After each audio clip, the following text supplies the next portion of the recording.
প্রিয়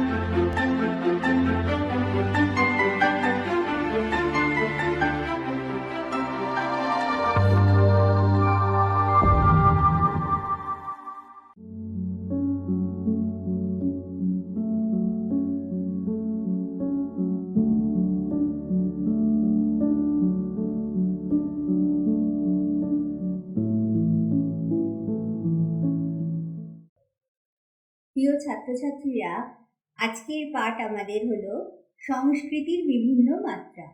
সংস্কৃতি মানে আমরা জানি আমাদের যে বিশ্বাস, সমাজের রীতিনীতি, এই সবগুলো মিলে আমাদের সংস্কৃতি তৈরি হয়। কিন্তু সংস্কৃতিকে বুঝতে গেলে তার কতগুলো মাত্রা আছে, সেগুলো আমরা আজকে আলোচনা করব। মাত্রা বলতে কি বোঝায়? সাংস্কৃতিক মাত্রা বলতে আমরা বুঝি বিশ্বব্যাপী যে মিথস্ক্রিয়া করতে হয় আমাদের, তার যে কার্যকরী কৌশল। অর্থাৎ সামাজিক সম্পর্ককে আরো শক্তিশালী করে গড়ে তুলতে সংস্কৃতির মাত্রা আমাদেরকে সাহায্য করে। আমরা দেখতে পাই সংস্কৃতির তিনটি মাত্রা। সেগুলি কি কি? প্রথমটি হলো জ্ঞানীয়, তারপরে হলো আদর্শিক এবং তারপর একটি উপাদান।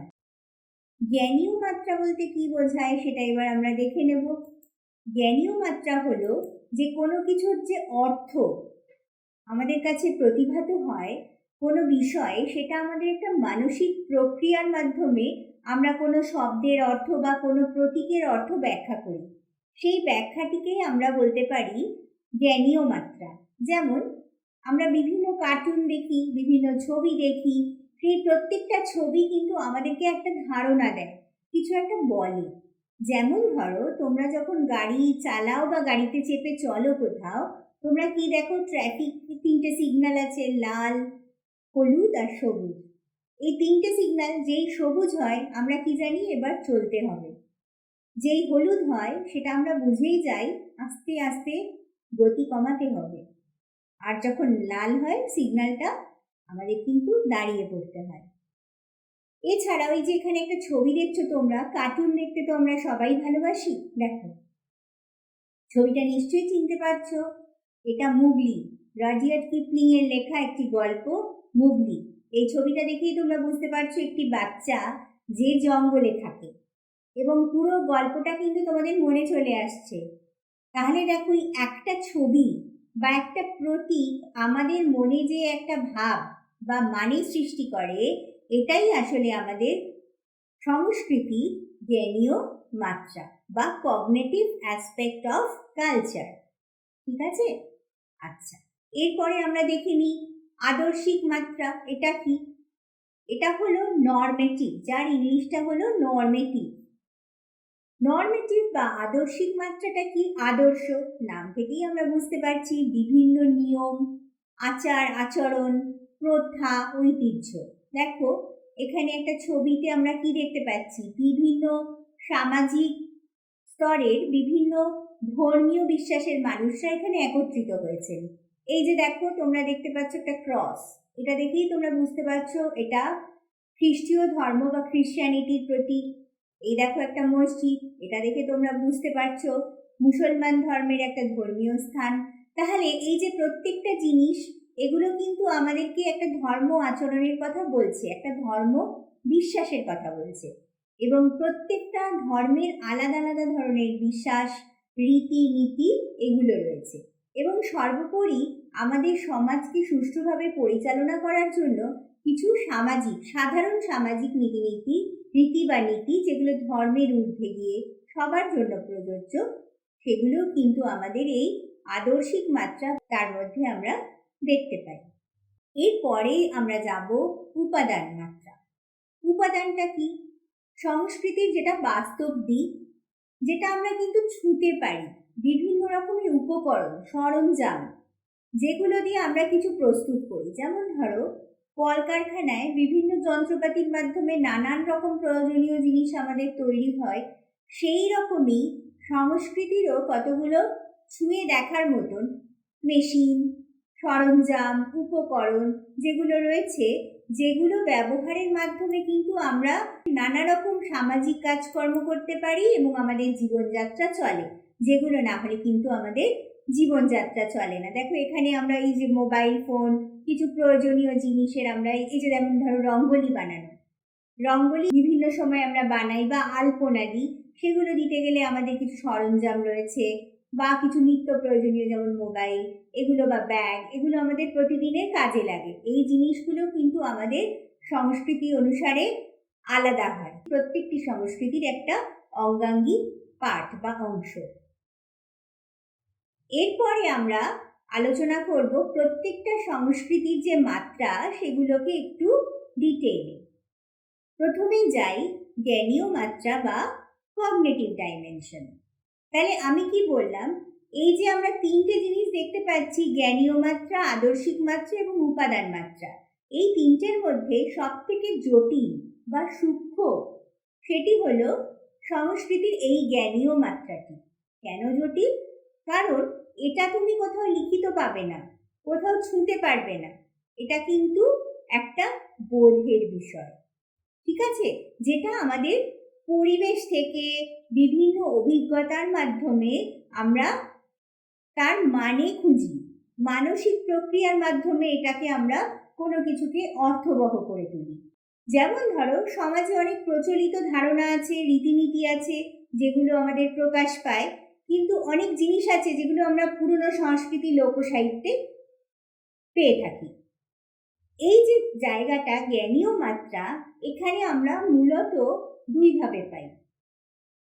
শিক্ষিত সমাজের একটা ধরন থাকে, যেখানে কি হয়, লিখিত মাধ্যম থাকে, ধরো কোনো সাহিত্য, অনেক পুরনো যুগের অনেক সাহিত্যের কথা যদি আমরা ফিরে দেখি, তখন আমরা কি দেখতে পাই, সাহিত্যের মাধ্যমে, যেমন ধরো রামায়ণ মহাভারতের কথা যদি আমরা ধরি, রামায়ণ মহাভারত বা তার পরবর্তী ওগুলো পথ্য সাহিত্য ছিল, ওটাতে আমি পরে আসছি, লিখিত নানান রকম কালিদাসের লেখা, রবীন্দ্রনাথের লেখা, হ্যাঁ, সেই সব লেখায় আমরা কি দেখতে পাই, সেই সময়কার যে প্রচলিত ধারণাগুলো ছিল সেগুলোর কিন্তু আমরা এখানে প্রকাশ দেখতে পাই, যে সামাজিক জীবনযাত্রা কেমন ছিল, রীতিনীতি কেমন ছিল, এইগুলো।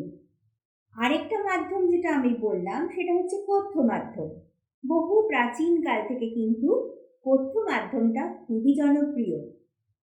এখনো বর্তমান কালেও কিন্তু অনেক সমাজে অনেক ভাষা আছে আমাদের এই মানব সমাজে, ধরে নাও যদি 3000 ভাষা থাকে, তার মধ্যে বেশিরভাগ ভাষাই কিন্তু এখনো লিখিত ফর্ম তাদের নেই, লেখার কোনো তাদের মাধ্যম নেই। তাহলে তারা কি করে, তারা মুখে মুখে তাদের বিভিন্ন সংস্কৃতির ধ্যান ধারণাগুলোকে প্রচার এবং প্রসার করে। মানে গল্পের মাধ্যমে হতে পারে, লোক সাহিত্যের মাধ্যমে হতে পারে। যেমন আমাদের দেশেও ছিল অতি প্রাচীনকালে, তোমরা জানো, বেদ। বেদকে কিন্তু বলা হতো শ্রুতি, কারণ এটা শুনে শুনে, তখনকার দিনে গুরু থেকে শিষ্য শুনে শুনেই কিন্তু মুখস্থ রাখা হতো। এই শোনার একটি বিশেষ পদ্ধতি আছে, বারবার করে কিন্তু এক একটা শব্দকে, যেগুলো প্রয়োজনীয় মনে রাখার জন্য বলা হতো। যেমন ধরো আমি যদি বলি যে রবীন্দ্রনাথ হাট কবিতাটি লিখেছেন, এইটা মনে রাখার প্রয়োজন, তাহলে বারবার আমি বলবো রবীন্দ্রনাথ হাট কবিতাটি লিখেছেন, এই কথাটা বারবার বলবো। তো বারবার বলার ফলে কি হয়, শুনতে শুনতে এটা কিন্তু আমাদের মনে গেঁথে যায়, এবং শ্রুতি আমাদের কিন্তু ভীষণ একটা শক্তিশালী মাধ্যম মনে রাখার।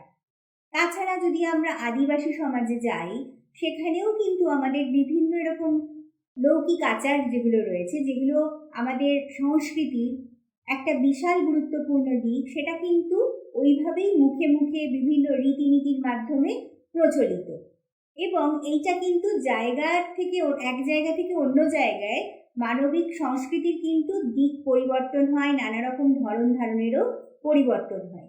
এই সবগুলো কিন্তু জ্ঞানীয় মাত্রা।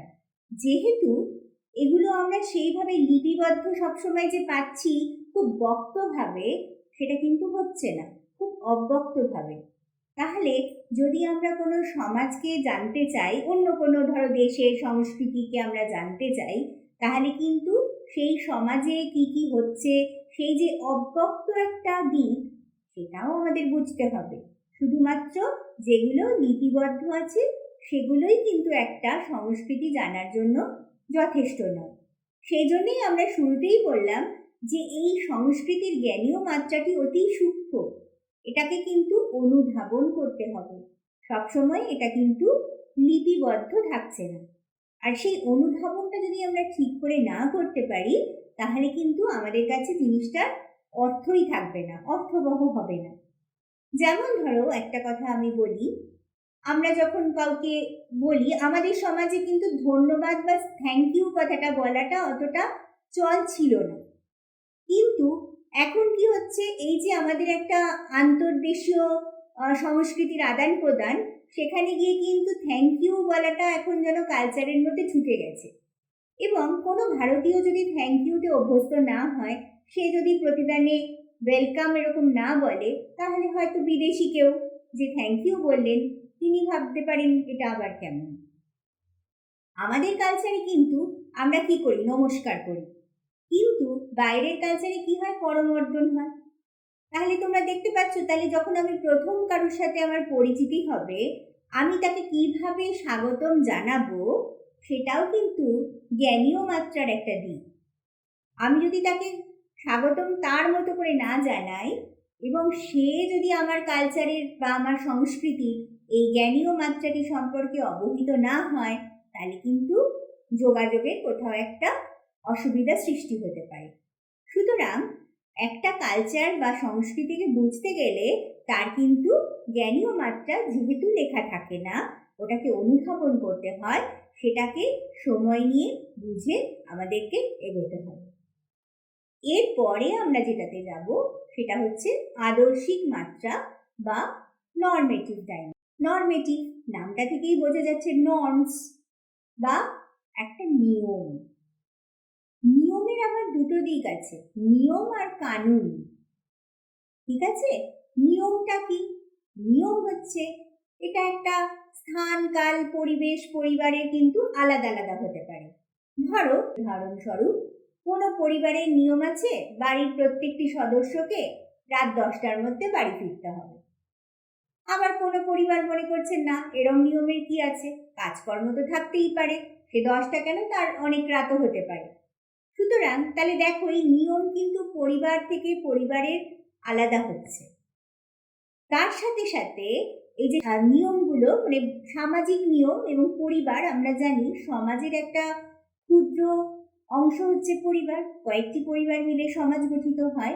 তাহলে আমরা কি দেখলাম, সামাজিক নিয়মের বাইরে গিয়েও প্রত্যেকটি পরিবার সম্পর্কের মধ্যেও কিন্তু নিয়ম থাকে। এই নিয়মের আবার আরেকটা দিক কি, মূল্যবোধ।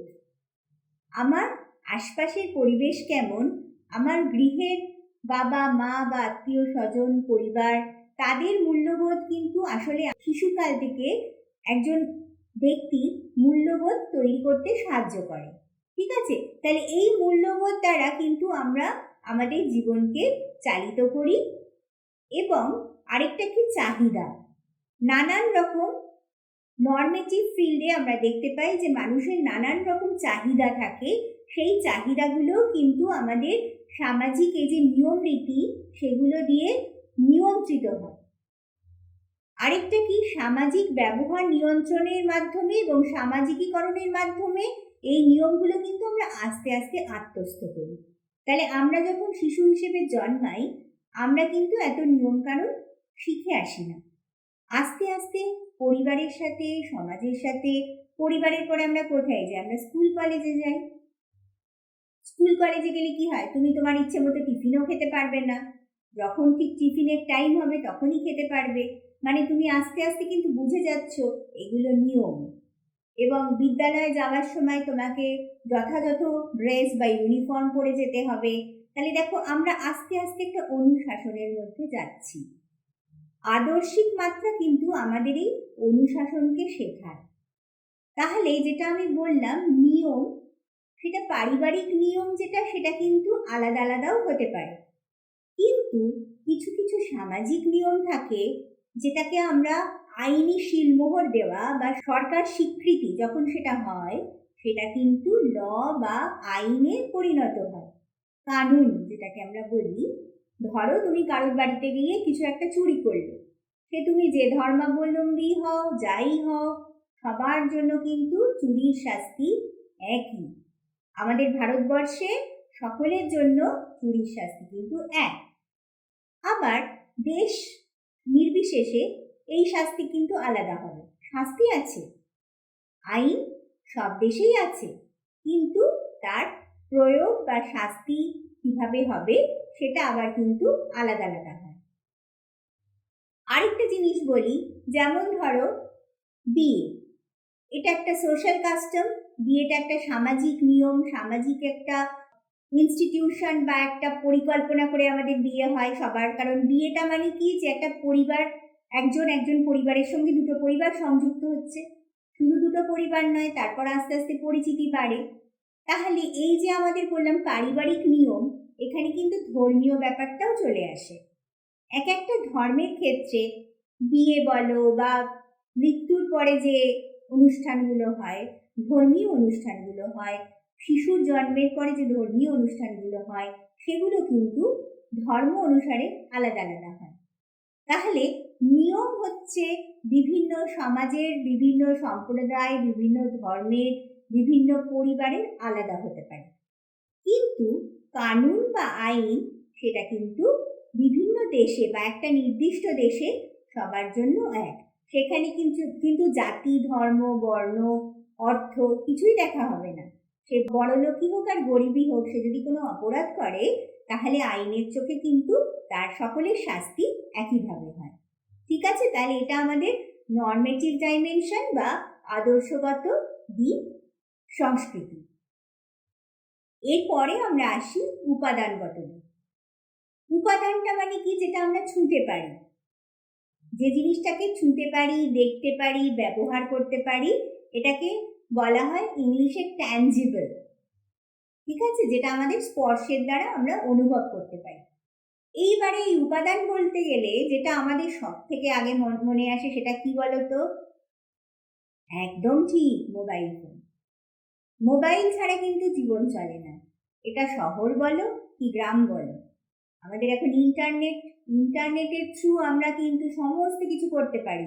আমাদের ব্যবসা বলো, বাজার বলো, পড়াশোনা বলো, যাবতীয় দৈনন্দিন জীবনের যাবতীয় কাজকর্ম কিন্তু আমাদের এই মোবাইল আর ইন্টারনেটে আমরা করছি, গ্রাম থেকে শহর সর্বত্র। তাহলে এই যে গ্রাম থেকে শহরের এই একটা ভাবে আমরা বেঁধে ফেলছি, তাহলে দেখো এখানে আমাদের মেটেরিয়াল ডাইমেনশন বা উপাদান মাত্রাটা কিন্তু পরিবর্তন হচ্ছে, কারণ আগে মোবাইলটা ছিল না। আমাদের সমাজ যে গতিশীল সমাজের সাথে সংস্কৃতিও পরিবর্তিত হচ্ছে, মাত্রাগুলো সংস্কৃতির পরিবর্তিত হচ্ছে। তাহলে আগে আমাদের শুধুমাত্র কিছু যেটা দৈনন্দিন জীবনে প্রয়োজন সেগুলো হলেই চলতো, কিন্তু আস্তে আস্তে আমাদের এই প্রয়োজনটা কিন্তু বাড়ছে। প্রয়োজন বাড়ছে বলেই আমাদের উপাদানের সরবরাহ বাড়ছে। তার যে উপাদানের ফলে কি হচ্ছে, নতুন নতুন জিনিস তৈরি হচ্ছে, প্রোডাকশন বা উৎপাদনের ফলে আবার চাহিদা তৈরি হচ্ছে। তাহলে দেখো এই যে এইভাবে কিন্তু পরিবর্তিত হচ্ছে সবকিছু, জীবনটাও পরিবর্তিত হচ্ছে। এরপরে আমরা যেটা দেখতে পাই, যেমন ধরো শিক্ষার ক্ষেত্রে জ্ঞানীয় মাত্রা যেটা আমরা কথা বললাম, ধরো একটা চাষি যে আছেন তিনি হয়তো অতটা প্রথাগত পড়াশুনো করেননি, কিন্তু উপাদান সে যখন নিয়ে কাজ করছেন সেটা করতে করতে কিন্তু তিনি খুব সুন্দর করে টাকা পয়সার হিসাব, 50 টাকা দিলে সে হয়তো যদি 20 টাকা কিলোর আলু হয় সে কিন্তু 30 টাকা ফেরত দিচ্ছে। তাহলে কিন্তু ওই টাকাটা কত সে কিন্তু দেখেই চিনে যাচ্ছে। ঠিক আছে, এইভাবে কিন্তু এখন কালচারটা সবার মধ্যে বিভিন্নভাবে ছড়িয়ে পড়ছে। আর এই তিনটে উপাদান বলতে গেলে আরেকটা কথা আমাদের বলতে হবে, সেটা হচ্ছে এরা কিন্তু পরস্পরের সঙ্গে সংযুক্ত, কেউ কিন্তু আলাদা আলাদা নয়। কিভাবে সংযুক্ত? এক্ষুনি যেটা বললাম যে মোবাইল ফোন আসাতে আমাদের অনেক রকম যেমন সুবিধা হয়েছে, জীবনে অনেক রকম অশান্তি অসুবিধাও বেড়েছে। যেমন এখন সাইবার ক্রাইম, তোমরা নিশ্চয়ই শুনে থাকবে, এই অপরাধটা খুব বেড়ে গেছে। এইবারে বিভিন্ন জিনিস, এই যে অপরাধ বাড়ছে তার মানে কি, আমরা কি বললাম, আইন কানুন, সেটা আমাদের নর্মেটিভ ডাইমেনশন বা আদর্শিক মাত্রার মধ্যে রয়েছে। তো এই আদর্শিক মাত্রার কিন্তু পরিবর্তনের প্রয়োজন এসে পড়েছে। কারণ আগের যে নিয়ম কানুন ছিল সেটা দিয়ে কিন্তু আমরা কোনোভাবেই এই বর্তমানের যে নতুন নতুন অপরাধ হচ্ছে ইন্টারনেটের মাধ্যমে সেটাকে আটকানোর অবস্থা ছিল না। তাহলে এই যে মেটেরিয়াল বা উপাদান একটা চাহিদা তৈরি করলো, যাতে করে আমাদের কিন্তু এই আদর্শগত মাত্রার পরিবর্তন ঘটাতে হচ্ছে। আরেকটা কথা কি বলি, যেমন ধরো আমাদের নিয়ম ছিল কি, বিজয়া বলে একটা নিয়ম আছে, আমাদের বিজয়ার সময় আমরা বড়দেরকে প্রণাম করি, নমস্কার করি। কিন্তু এখন কি হচ্ছে, আমরা মোবাইলেই পাঠিয়ে দিচ্ছি বিজয়া গ্রিটিংস বা বিজয়ার শুভেচ্ছা, মোবাইলে চলে যাচ্ছে। তাহলে দেখো, এই যে জ্ঞানীয় মাত্রা, আদর্শিক মাত্রা এবং উপাদানের মাত্রা একজন আরেকজনের সাথে নির্ভরশীল, একটা যেই পরিবর্তিত হচ্ছে অন্যগুলোও কিন্তু পরিবর্তিত হচ্ছে, মানে মূল্যবোধ পাল্টে যাচ্ছে। বাড়ি গিয়ে প্রণাম করার আর প্রয়োজন হচ্ছে না, আমরা ওখানেই সেরে নিচ্ছি। তাহলে সব কিছুরই কিছু ভালো দিক বা কিছু অসুবিধার দিক দুটোই কিন্তু রয়েছে, কিন্তু আমাদেরকে এগিয়ে যেতে হবে। এরপরে আমরা দেখি, এই যে আমাদের এই এগিয়ে যাওয়া বা পশ্চিমী সভ্যতার সংস্কৃতির একটা অনুকরণ, সেটাতে আমাদের একটা জিনিস হয়েছে, সেটা হচ্ছে নতুন একটা দিক, ব্যক্তিকেন্দ্রিক বনাম সমষ্টি কেন্দ্রিক সংস্কৃতি। ভারতীয় সংস্কৃতি কিন্তু সবসময় সমষ্টি কেন্দ্রিক, মানে আমরা কি করি, একে অপরের একটা পরিবারের বোধ আমাদের মধ্যে কিন্তু খুব বেশি তীব্র। তোমাদের উদাহরণ দিলে বুঝবে, আমাদের এই যে পারিবারিক কাঠামো সেখানে কিরকম থাকে, আমরা হয়তো 2-3টে জেনারেশন, মানে দাদু ঠাকুমা, বাবা মা, তাদের পরবর্তী সন্তানরা সবাই একসাথে থাকি।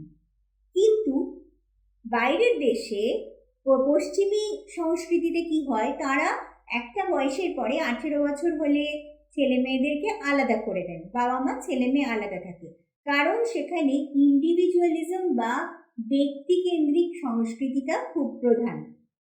সেখানে ব্যক্তির গুরুত্ব সব থেকে বেশি। আমাদের এখানে সমষ্টি হওয়াতে কি হয়, আমরা অনেক সময় নিজেরা অনেক, বা বাবা মা অনেক কিছু ছেলে মেয়ের জন্য স্বার্থ ত্যাগ করেন যে ঠিক আছে এটা ছেলে মেয়ের ভালো হবে, কিন্তু যখনই আমরা ব্যক্তিকেন্দ্রিক হব তখনই বিষয়টা এরকম দাঁড়াবে যে না, আমার চাহিদা একজন ব্যক্তি হিসেবে সেটাই সব থেকে প্রয়োজনীয়, বাকিরা অনেক পিছনের সারিতে, আগে আমারটা হবে, তারপর যদি সুযোগ হয় আমরা বাকিদের কথা ভাববো। তাহলে এইটা কিন্তু আমাদের সমাজে, ভারতীয় সমাজের একটা পরিবর্তনের জায়গা, সংস্কৃতির একটা পরিবর্তনের জায়গা আমরা দেখতে পাচ্ছি। আমরা তো এখন আন্তর্জাতিক নাগরিক, সংস্কৃতিটাও সেজন্য আমাদের কিন্তু একটা সংস্কৃতি আরেকটা সংস্কৃতিকে ভীষণভাবে একটা ইনফ্লুয়েন্স করছে বা প্রভাবিত করছে। আমরা প্রভাবিত হচ্ছি, আবার প্রভাবিত করছি। আবার উল্টো দিকে একটা ইতিবাচক দিকও আছে, আমেরিকা বা নানান রকম পশ্চিমী দুনিয়াতে তাদের সমাজ আবার আমাদের সংস্কৃতির ভালো ভালো দিকগুলোও নিচ্ছে। তাহলে দেখো, একটা সংস্কৃতির আদান প্রদান হচ্ছে, ব্যক্তিকেন্দ্রিক সংস্কৃতি গিয়ে কোথাও সমষ্টি কেন্দ্রিক হওয়ার চেষ্টা করছে, আবার সমষ্টি কেন্দ্রিক সমাজ সংস্কৃতি কোথাও গিয়ে ব্যক্তিকে গুরুত্ব দিয়ে ব্যক্তিকেন্দ্রিক হওয়ার চেষ্টা করছে। তাহলে এখন কিন্তু সংস্কৃতিরও একটা আদান প্রদান ঘটছে এবং গতিশীলতা আমরা দেখতে পাচ্ছি।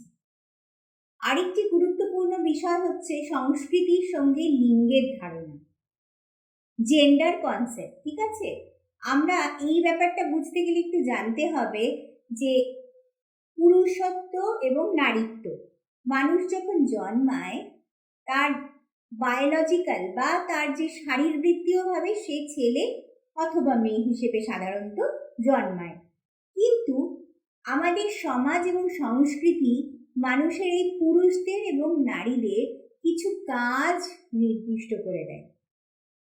এটা কিন্তু ছোট থেকেই আমাদেরকে শেখানো হয়।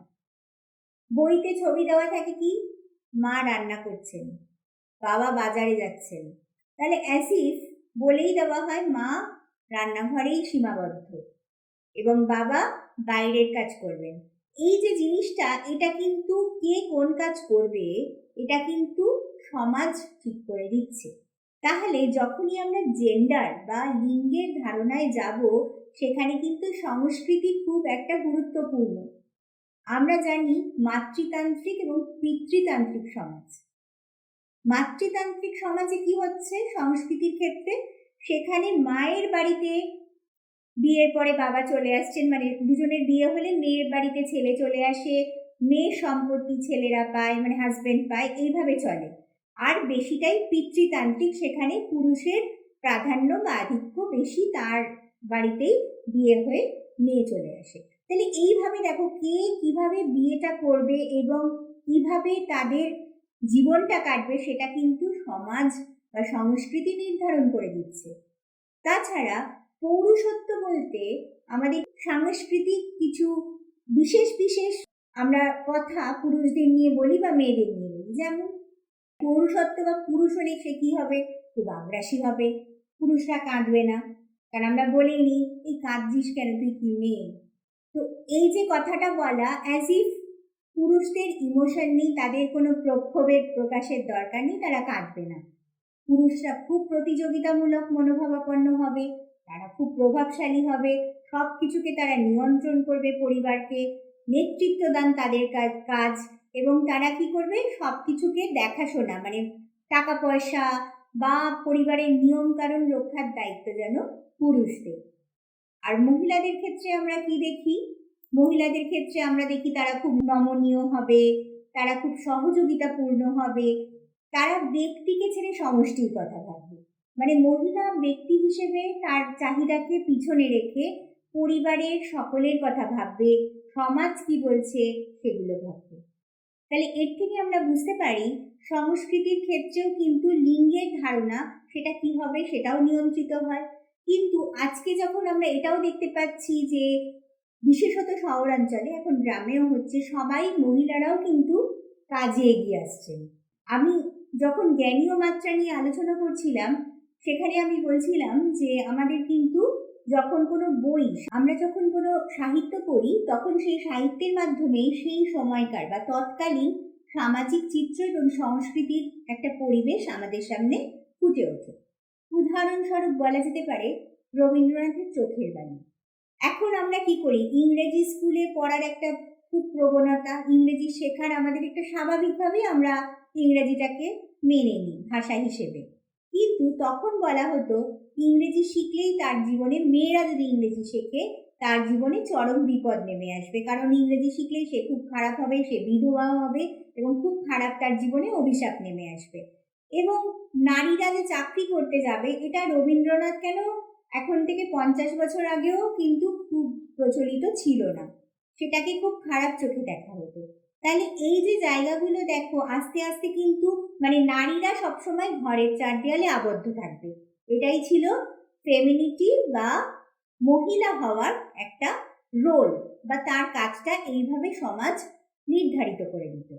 তাহলে আমরা এটা বুঝতে পারলাম সংস্কৃতির সাথে কিন্তু একটা লিঙ্গের সম্পর্ক আছে, কিন্তু বাইরে যদি আমরা পশ্চিমী কালচারে দেখি বা সংস্কৃতিতে দেখি সেখানে হয়তো এতটাও মেয়েদেরকে আটকে রাখা হতো না, তবে সময়ের সঙ্গে সঙ্গে সব জায়গায় কিন্তু পরিবর্তন হচ্ছে।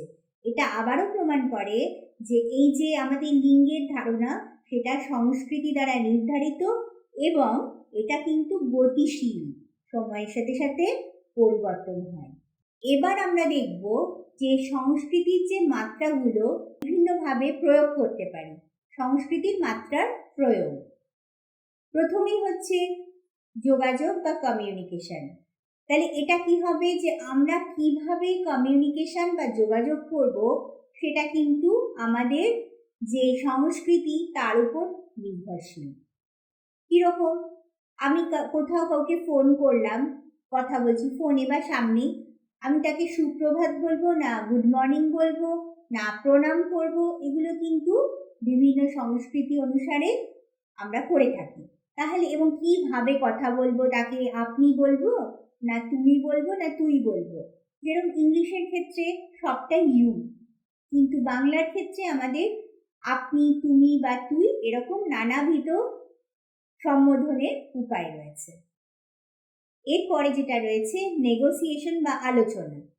এটাতে আমরা কি দেখি, কিভাবে আমরা কথা বলবো, কমিউনিকেশনটা কিভাবে হবে, সরাসরি হবে নাকি ঘুরিয়ে হবে, কিভাবে আমরা কোনো সিদ্ধান্তে উপনীত হব কোনো যোগাযোগের মাধ্যমে, সেটাও কিন্তু আমাদের এই কালচার বা সংস্কৃতি দ্বারা নির্ধারিত হয়।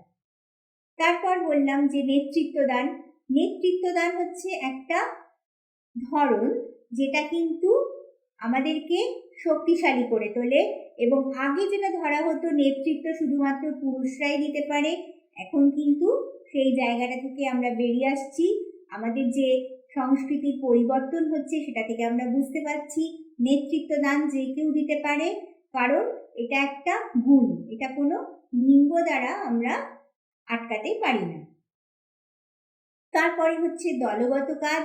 সবাই মিলে যে একসঙ্গে কাজ করব, আমাদের ভারতীয় সংস্কৃতির এটা একটা অঙ্গ যে প্রত্যেকটি মানুষ আমরা একসাথে দলবদ্ধভাবে থাকি। আমাদের যদিও অনেক রকম সংস্কৃতির বৈচিত্র্য রয়েছে, কিন্তু আমরা সব কিছুর ঊর্ধ্বে গিয়ে আমরা সবসময় কি বলি, আমরা ভারতীয়। যে কোনো কাজে আমরা কিন্তু এগিয়ে আসি, তখন কিন্তু আমরা কোনোভাবেই বলি না তোমার সংস্কৃতি আলাদা, আমার সংস্কৃতি আলাদা। দেখো, ভারতের মতন সাংস্কৃতিক বৈচিত্র্য কিন্তু পৃথিবীর খুব কম দেশেই আছে। ওই জন্য ভারতকে কিন্তু উপমহাদেশ বা সাবকন্টিনেন্ট বলা হয়। এত বৈচিত্র্য, উত্তরে গেলে একরকম সংস্কৃতি, দক্ষিণে গেলে একেবারেই আলাদা। আবার যদি তুমি উত্তর পশ্চিমে যাও বা উত্তর পূর্বে যাও, সেখানকার সংস্কৃতিও একেবারেই আলাদা। এছাড়া ট্রাইবাল কালচার বা আদিবাসীদের সংস্কৃতি, সেটাও আমাদের সম্পদ। তাহলে আমাদের ভারতের এই যে বৈচিত্র্য, সাংস্কৃতিক বৈচিত্র্যের মধ্যেও কিন্তু আমরা দলগতভাবে সবাই একত্রিত হয়ে ভারতীয়, এই যে একটা দেশের সংস্কৃতি, সেটার কিন্তু আমরা প্রত্যেকেই ধারক এবং বাহক। তাহলে আজকের পাঠ আমরা দেখলাম। এরপরে যেটা আমরা দেখব, আমরা একটু কাজ করব। আজকে যেটা শিখলাম, দেখি আমরা কতটা বুঝেছি। সংস্কৃতির মাত্রাকে কটি ভাগে ভাগ করা যায়? একদম ঠিক, সংস্কৃতির মাত্রাকে আমরা 3টি ভাগে ভাগ করতে পারি। কি কি? জ্ঞানীয়, আদর্শগত, আর একটা হলো জিনিস বা বস্তু। 2 নম্বর প্রশ্নে যাই। ব্যক্তিকেন্দ্রিক এবং সমষ্টিকেন্দ্রিক সংস্কৃতির পার্থক্য কি? ব্যক্তিকেন্দ্রিক সংস্কৃতি হচ্ছে যেখানে ব্যক্তিকে প্রাধান্য দেওয়া হয়, ব্যক্তির চাহিদা, ব্যক্তির প্রয়োজন সেখানে সব থেকে বড় করে দেখা হয়। আর সমষ্টিকেন্দ্রিক সংস্কৃতিতে গোষ্ঠীবদ্ধভাবে থেকে গোষ্ঠী বা পরিবারকে গুরুত্ব দেওয়া হয়। সংস্কৃতির পরের প্রশ্ন, সংস্কৃতির জ্ঞানীয় মাত্রা বলতে কি বোঝো? সংস্কৃতির জ্ঞানীয় মাত্রা হচ্ছে অতি সূক্ষ্ম একটি মাত্রা। এটাকে বুঝতে গেলে আমাদের অনুধাবন করতে হবে, মানসিকভাবে এটাকে উপলব্ধি করতে হবে, কেননা এটা কোথাও লিখিত অবস্থায় থাকে না, এবং এটা সংস্কৃতির একটি গুরুত্বপূর্ণ দিক। নেতৃত্বদান কোন লিঙ্গের বৈশিষ্ট্য? এটা আজকে আমাদের শেষ প্রশ্ন। সামাজিকভাবে ধরে নেওয়া হয় নেতৃত্বদান সাধারণত পুংলিঙ্গের বৈশিষ্ট্য। তাহলে আজকে আমাদের পাঠে আমরা কি দেখতে পেলাম? যে আমাদের যে সংস্কৃতি মানে হচ্ছে আমাদের বিশ্বাস, আমাদের ধর্ম, আমাদের রীতিনীতি। সংস্কৃতির মাত্রা হিসেবে আমরা 3টি মাত্রা দেখতে পাই, একটা জ্ঞানীয়, আরেকটি নিয়ম বা আদর্শগত মাত্রা, আরেকটি উপাদানগত মাত্রা। এই 3টি মাত্রা কিন্তু পরস্পরের উপর নির্ভরশীল। আদর্শগত মাত্রা এবং জ্ঞানীয় মাত্রা, এই দুটোকে বলা হয় ইনট্যাঞ্জিবল, কারণ এই দুটোকে ছোঁয়া যায় না। আর উপাদানগত মাত্রাটিকে আমরা ছুঁয়ে স্পর্শ করে দেখতে পারি। এই যে 3টি মাত্রা, এটা মনে রাখতে হবে, এরা কিন্তু আলাদা আলাদা হলেও একজন আরেকজনের উপর নির্ভরশীল। একটির পরিবর্তন হলে বাকি দুটিও কিন্তু পরিবর্তিত হয়। এইভাবে 3টি মাত্রার মাধ্যমে আমাদের একে অপরের সাথে মিলে সমস্তটা একটা সুসংবদ্ধভাবে সংস্কৃতিকে ধারক ও বাহক হিসেবে মানব সভ্যতা এগিয়ে চলছে। ধন্যবাদ।